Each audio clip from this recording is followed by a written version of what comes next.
Yeah, I am an alumni. And I do have my DD 214 and my honorable discharge and all that kind of stuff. Spent 30 in the Navy. 30 months. I get all them lifers with that 30. They think I'm something special when I say 30, and then I'll pause and wait a few seconds and then say months. And they get a big kick out of it. But I was a civilian Seabee. And all them Marines talk about being tough. We build the beaches the Marines land on. First people off the boat is Seabees. We clearing concertina wire, land mines, concrete bunkers, whatever we need to clear, so them Marines can land. And they think they're tough. Yeah, a friend of mine found these. What was Mr. Cunningham? What was his first name? Jerry Cunningham. We served in Vietnam together. We from the same hometown, and he brought me this hat, and I've been wearing it ever since he brought it. I had never wore a military hat very much, but everybody said something to me about being in the Navy. Yeah, I spent 30 months. Now I'm gonna make a real cowboy chili the way they made it back when they had a chuck wagon out on one of them cattle drives, driving them cows to the railhead north of Texas out there. I'm gonna make some real cowboy chili. They didn't have ground beef back in them days, and they made it out of little chunks of beef. So I'm gonna take this family pack of sirloin tips and chunk it up and fry it and brown it. And then I've got me some lima beans here going, baby limas. Now I'm not a pinto bean man. 1, 2, 3, 4, 5. I'm not a pinto bean man. I'm not a fan of pinto beans.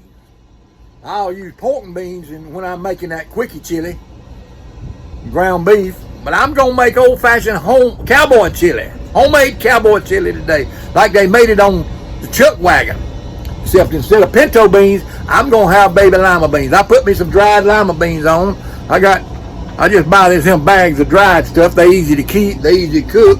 All you preppers, I cooked about a half a bag of them there China doll baby limas.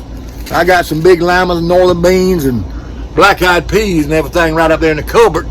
They're easy to keep. They're lightweight, pound bags. You can eat a lot off of them. They're good. You can make Mexican out of it. You can make regular Southern cooking.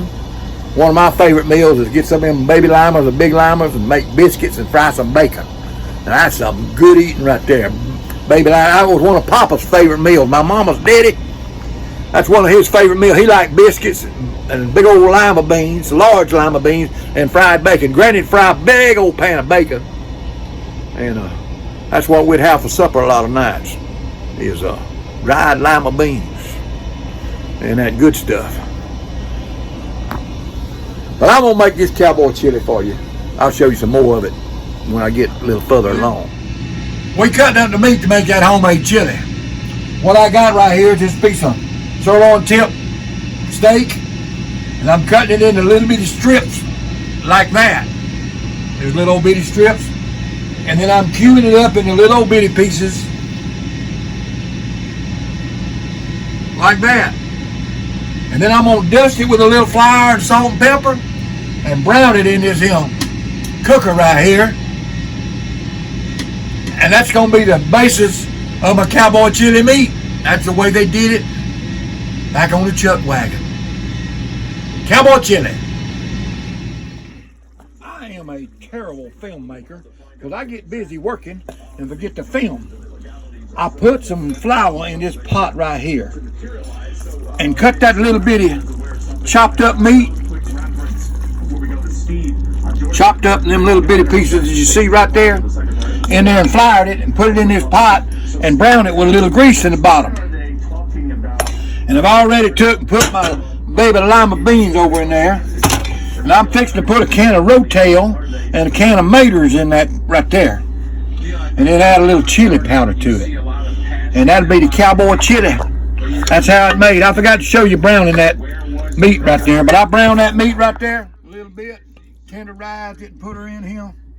We're going to put some tomatoes, a can of tomatoes, a can of rotel in there, a little chili powder, and let her simmer for a little while.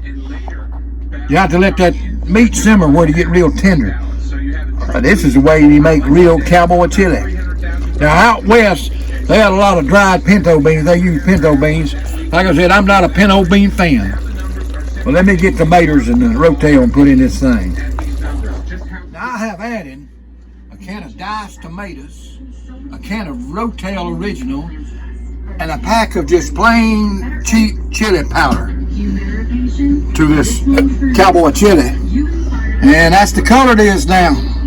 Tomatoes, chili powder, and rotel. We'll doctor it up with maybe a little more salt and maybe just a little brown sugar or something a little bit later on. After it simmers a while, we're going to let it simmer for a while. Then we'll show you about how we doctor it back up. Well, that's what we added to it. A can of diced tomatoes, a can of rotel, a can of chili, just a pack of chili, cheap chili powder. Back on the trail, they'd add some cayenne peppers and stuff like that on it. They wouldn't have the chili pack mixed. But we do it that way because it's easier than carrying all them spices. And there's what's left of my dog bread. I forgot to film it again while we was eating. I had company while we was eating our chili. And that's what's left of the dog bread. We had some crackers and dog bread and some corn chips. Me and baby doll ate a lot of dog bread. And our chili, crumbled up in your chili like you do them corn chips. That's good stuff right there. You take a little bit of sweet milk the next morning, crumble that up in sweet milk, put your little sugar in there. It's good as any cereals you can eat anywhere. Good leftover breakfast. Well, I made this journey with